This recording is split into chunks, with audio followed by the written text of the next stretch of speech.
Today, we will delve into what is considered one of the most brutal cases in Singapore's history. It was so horrifying that it even haunted the most seasoned investigators. A 23-year-old girl from Myanmar named Piang Ngaih Don left her homeland with dreams of a better life when she arrived in the unfamiliar country of Singapore. She believed that through her hard work and determination, she could change the lives of her family and herself. However, for over a year, she endured inhumane torture that can only be described as hellish. So, what exactly happened to Piang Ngaih Don? She was born on June 13, 1992, in a remote village in Chin State, Myanmar. Her parents were farmers. At that time, Myanmar's economy was extremely underdeveloped, and Chin was one of the poorest states in the country.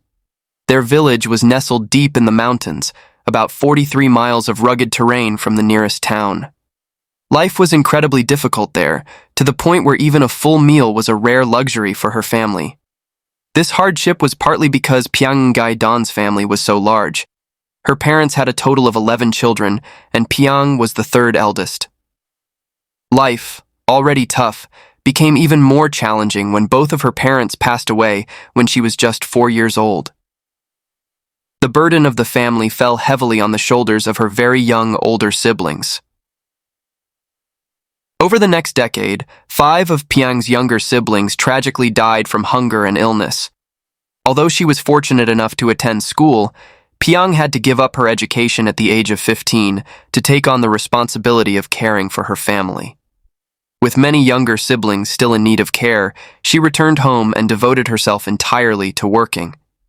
The following years of Piang's life were a relentless cycle of hard labor.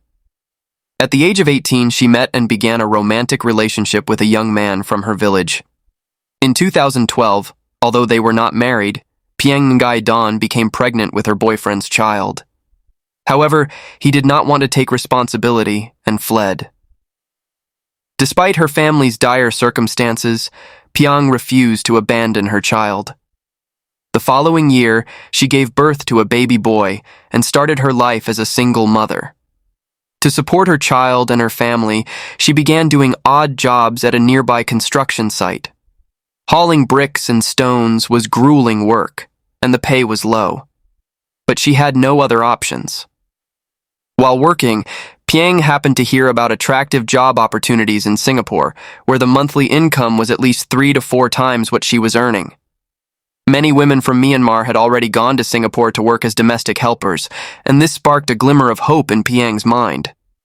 Despite her limited education and never having left her hometown, Piang was determined to give it a try. She told herself, "Housekeeping is nothing new to me, and this could be the chance to improve life for my entire family." Piang planned to work in Singapore for about 3 years. She calculated that with the money she saved during that time, she could return home, buy land, and build a new house. After discussing it with her siblings, she decided to leave her young son in the care of her sister while she was away. Although Piang's family was worried, they supported her decision because they saw it as a chance to escape poverty. After making this important decision, Piang Ngaih Don began preparing for her journey to Singapore. However, Singapore requires foreign domestic workers to be at least 23 years old, and Piang had not yet reached that age. Faced with this obstacle, Piang decided to pay someone to alter her birth date, making her appear 2 months older. With her passport in hand, Piang Ngaih Don arrived in Singapore in May 2015, carrying the hope of a brighter future for herself and her family. When Piang arrived in Singapore, it was like stepping into a completely different world. This country was far more developed than her homeland, and everything filled her with curiosity and excitement. Before she could officially start working, Piang had to go through thorough training, complete all necessary registration procedures, and meet the requirements set by the employment agency. After successfully navigating these steps, Piang officially became a domestic worker and was quickly hired by a family. Her employer was a 35-year-old housewife named Gaiyathiri murugayan. The family had 2 young children, a 4-year-old daughter and a baby boy just a few months old. For a Singaporean family with small children, hiring a domestic worker is a common and necessary choice. However, one noteworthy detail was that before hiring Piang, this family had already gone through 4 domestic workers, all of whom left under unclear and troubled circumstances. Piang was now their 5th domestic worker. The Gaiyathiri family lived in an apartment at 145 Bishan Street 11, located in the central area of Singapore. The apartment had 3 bedrooms, which is considered quite spacious in a densely populated city like Singapore. However, in addition to Gaiyathiri and her 2 young children, the household also included her 37-year-old husband, Kevin Chelvam, who was a police officer, and her 57-year-old mother, Prema S. Narayanasamy. Moreover, there were 2 other tenants living in the apartment. Including Piang Ngaih Don, there were a total of 8 people crowded into this apartment. On May 28th, when Piang first stepped into Gaiyathiri's home, she told herself, "This will be my home in Singapore for at least the next year, maybe even longer." She resolved to get used to this new living environment, even though it was much more cramped and crowded than she had ever imagined. Piang's main responsibilities were to care for the 2 children, clean the house, cook, and handle all other household chores. Although the work was demanding, for someone like Piang, who had grown up enduring hardship, these tasks did not seem too difficult. In the days that followed, Piang Ngaih Don worked diligently, striving to complete all her tasks perfectly in hopes of pleasing her employer. However, that hope quickly faded when she realized that her work environment was not what she had expected. Her employer, Gaiyathiri, was extremely strict and had incredibly high expectations for everything.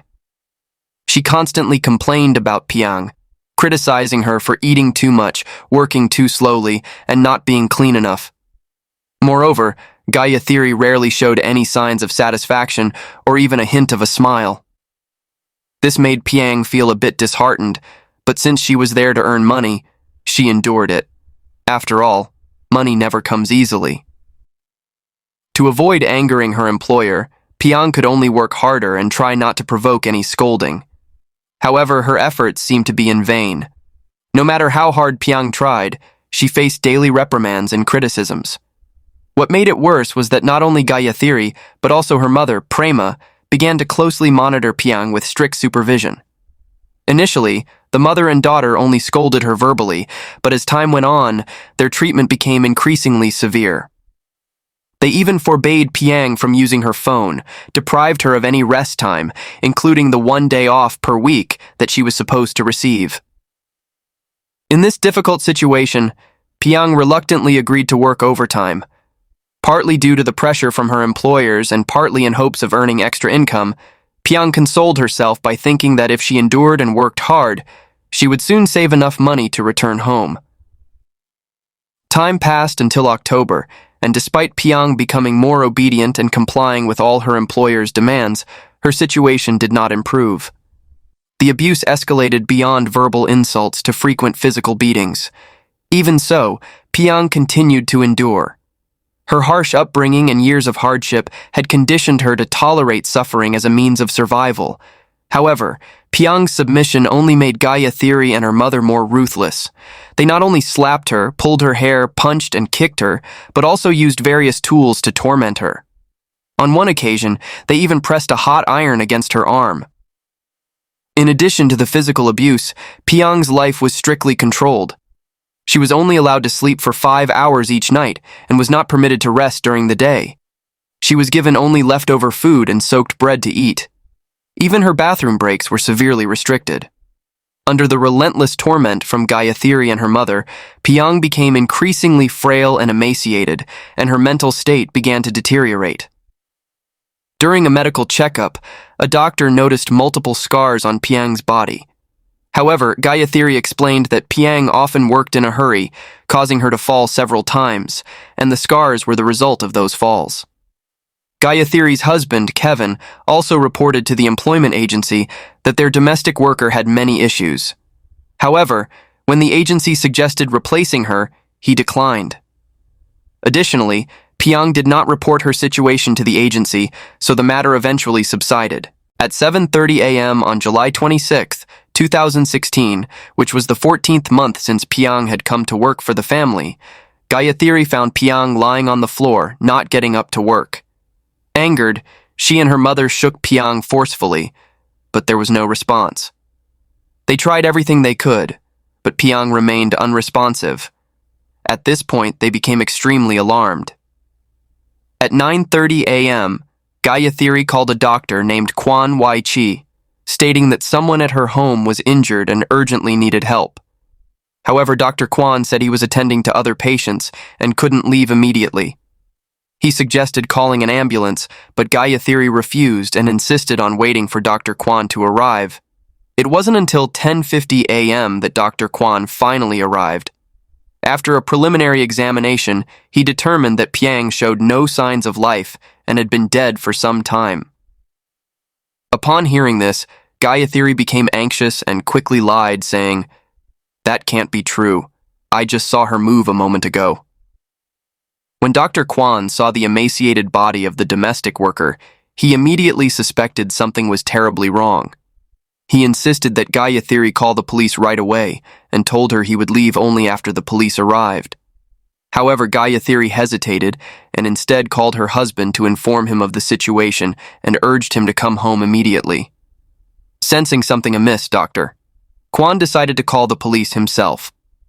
At 11:26 a.m., forensic specialists conducted an examination and found that the victim, Piang Ngaih Don, who was 24 years old, weighed only 53 pounds. With such severe malnutrition and a weight like that, even normal daily life would have been challenging, let alone regular household work. According to her medical records, when Piang first arrived at the household on May 18, 2016, she weighed 86 pounds. In 14 months, her weight had decreased by 38%. Additionally, there were at least 31 new injuries and 47 older ones on her body. Her right arm had burns from an iron, her neck was covered in injuries, and her hyoid bone was fractured. The cause of death was determined to be asphyxiation, following severe trauma to the neck. Based on the findings, the police concluded that Piang Ngaih Don had endured prolonged inhumane abuse before her death, and the primary suspects were her employer, Gaiyathiri, and her family. The police immediately arrested Gaiyathiri and her mother. Her husband, Kevin, who was a police officer, was also arrested in the following days. Gaiyathiri Murugayan and her mother were charged with first-degree murder. Although Kevin had an alibi at the time of the incident, which prevented him from being charged with first-degree murder, he was still held accountable for the prolonged abuse Piang had suffered and faced charges of grievous bodily harm. Additionally, his position as a police officer was suspended. Since the crime occurred within a private residence, there were no witnesses, and the suspects adamantly denied any wrongdoing, claiming they never harmed the domestic worker. This led to a severe lack of evidence, complicating the investigation. However, after the case was made public, it caused a major uproar in Singapore. A Singaporean resident, after watching the news, immediately provided the police with a crucial piece of evidence: the hard drive from the surveillance cameras in Gaiyathiri's home. This evidence revealed the brutal truth behind the death of the domestic worker, Piang. It turned out that Kevin had installed several cameras in the house. Initially, his intention was to monitor the domestic worker and their children, but these cameras ultimately became the strongest evidence against his family in this case. During the investigation into the surveillance footage, a suspicious detail emerged. Kevin told the police that, at the beginning of 2016, he had removed the cameras at the request of a tenant. However, the investigation revealed that the cameras were dismantled after the incident had occurred. He feared that this evidence would be detrimental to his wife and mother-in-law, so he deliberately attempted to destroy it. Due to this action, Kevin faced additional charges of perjury and evidence tampering. Upon reviewing the footage, the police discovered recordings from June 21, 2016 to July 26, 2016. When they carefully examined the content, they were shocked by the brutal acts of violence that Piang had endured before her death. On the evening of June 21st, Gaiyathiri took a bottle of ice water from the refrigerator and poured it directly over Piang's head. At 7:51 a.m. on June 24th, while Piang was ironing clothes, Gaiyathiri suddenly entered the room, hit Piang on the head, and left. She quickly returned and pressed the hot iron against Piang's forehead and right arm. At 4:30 p.m. on July 13th, because Gaiyathiri believed the kitchen and kitchen floor tiles were not cleaned properly, she dragged Piang into the kitchen, verbally abused her, slapped her in the face, and punched her in the stomach. She then held a knife to Piang's head. At 12:26 a.m. on July 15th, Gaiyathiri ordered Piang to go to the window, where she tied her up with a rope. Although Piang pleaded for mercy, Gaiyathiri showed no concern. It wasn't until 5:41 a.m. that she finally untied Piang. The reality was that from July 15th to July 26th, for 12 consecutive nights, Piang was tied to the window with a rope. She had to sleep on the cold floor and was sometimes doused with cold water by Gaiyathiri. The surveillance footage from those 35 days revealed that Piang Ngaih Don was never allowed to eat a full meal. Each day, she was given only soaked bread or a small amount of cold leftover food. This led to her becoming extremely thin and weak. Piang was not allowed to bathe, was deprived of proper meals, and was forced to work non-stop every day, which caused her body to become severely malnourished and her mental state to deteriorate significantly. At 11:40 p.m. on July 25th, while Piang was washing clothes, Gaiyathiri accused her of being too slow and repeatedly struck her hard on the neck and pulled her hair.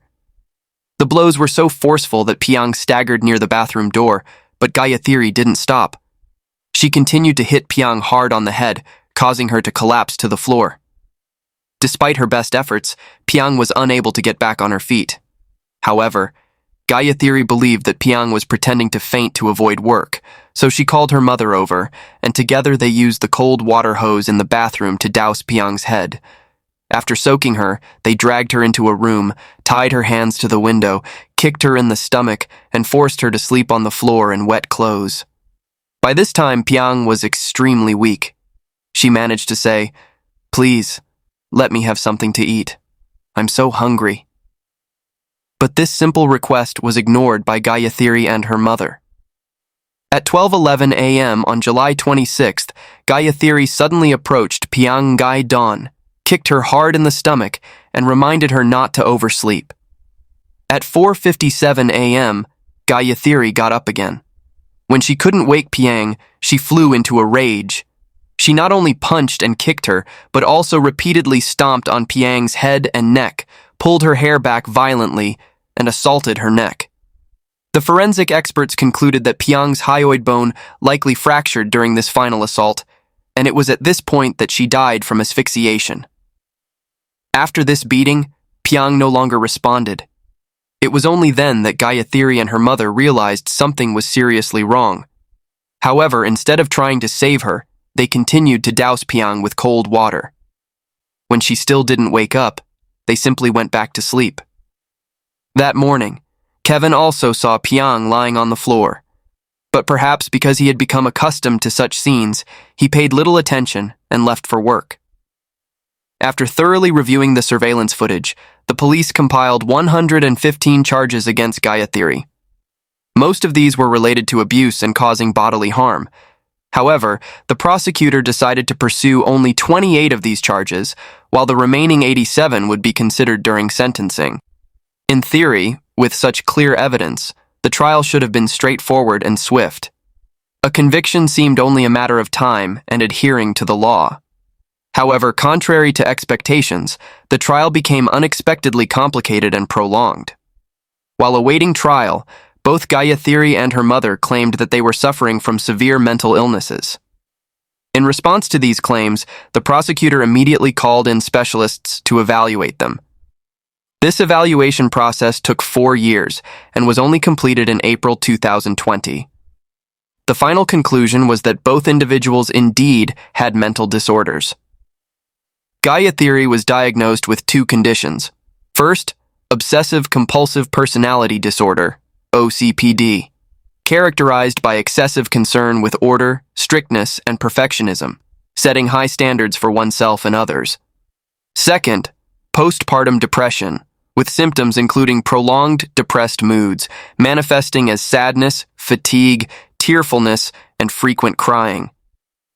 Patients often feel oppressed, gloomy, and easily irritated by trivial matters.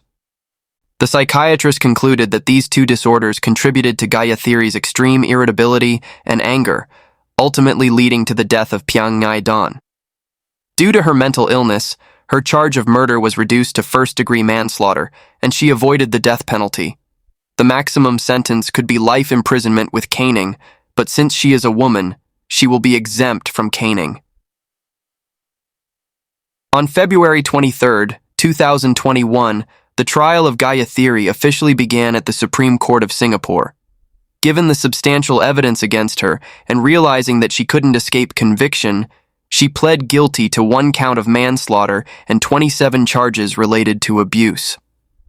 At this point, her defense attorney argued that Gaiyathiri suffered from several illnesses and that a miscarriage in February 2016 had worsened her condition. He contended that her actions were not intentional and requested the court to consider a sentence of just 14 years in prison. However, the prosecutor argued that Gaiyathiri's actions towards the domestic worker were extremely cruel, far beyond what any human being should be capable of. Furthermore, during the time of the crimes, she was fully aware of her actions, with a clear purpose and understanding of what she was doing. Therefore, the prosecutor insisted that she should receive the harshest penalty, which was life imprisonment. Initially, the final verdict was expected to be announced on April 29th. But perhaps, fearing a life sentence, Gaiyathiri made a move. She changed her lawyer and renegotiated with the prosecutor, hoping that they might reduce her charge from first-degree manslaughter to second-degree manslaughter. If successful, her final sentence could be reduced to around 15 years.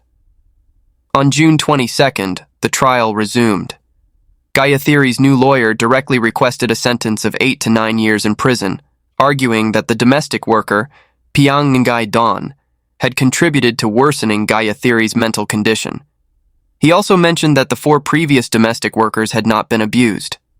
Naturally, the prosecutor continued to demand the maximum sentence for Gaiyathiri. After hearing both sides, the judge delivered the final verdict. Gaiyathiri Murugayan was sentenced to 30 years in prison. According to the judge, this case was beyond words, characterized by the extreme brutality of the defendant, and thus a lenient sentence was out of the question. However, the fact that the defendant suffered from mental illness was also acknowledged, making 30 years a relatively appropriate sentence. Without the influence of mental illness, the judge stated he would have had no hesitation in sentencing Gaiyathiri to life imprisonment. Despite her repeated attempts to appeal and find reasons to have her sentence reduced, all of Gaiyathiri's appeals were rejected. The 3 appellate judges concluded that Gaiyathiri Murugayan showed no remorse for killing Piang Ngaih Don. After her arrest, her only concern was finding ways to reduce her sentence. As for Prema S. Narayanasamy, she faced a total of 50 charges, but was later diagnosed with bipolar disorder. On January 9, 2023, Prema's trial officially began. The prosecutor argued that her actions towards Piang were extremely severe and requested a sentence of 14 to 16 years in prison. The defense cited her illness, tragic life, and other reasons in an attempt to seek leniency. Ultimately, the judge determined that Prema's actions were too cruel and sentenced her to 14 years in prison. One particularly interesting aspect of this brutal case is that during the investigation, it was Prema who asked Kevin to remove the cameras and keep the hard drive. However, fearing a police search, Kevin handed it over to a friend, who later turned the evidence over to the authorities, exposing the truth. For this, the court added another 3 years to Prema's sentence, bringing her total time in prison to 17 years. Finally, there's Kevin Chelvam. Although he did not directly abuse the domestic worker, it was clear he was aware of what his wife and mother-in-law were doing to Piang.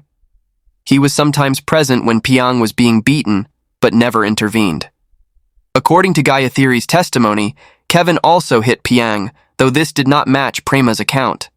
Kevin eventually faced 5 charges, including perjury, evidence tampering, and causing grievous hurt. However, for reasons unknown, his trial has yet to conclude. After the case became public, the people of Singapore were outraged by the actions of Gaiyathiri's family towards Piang Ngaih Don. As a result, A humanitarian organization in Singapore launched a fundraising campaign.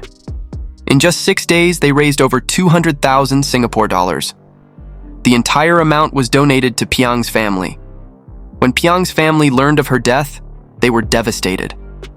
Her sister told the press that Piang had gone to Singapore for the sake of her son and family, but tragically, she died just over a year later. Piang's brother then traveled to Singapore to bring her body back home. In memory of their unfortunate sister, they placed a cross in front of their house. Piang went to Singapore with hopes for a better future. But what she never expected was that her employer would turn out to be a monster in disguise.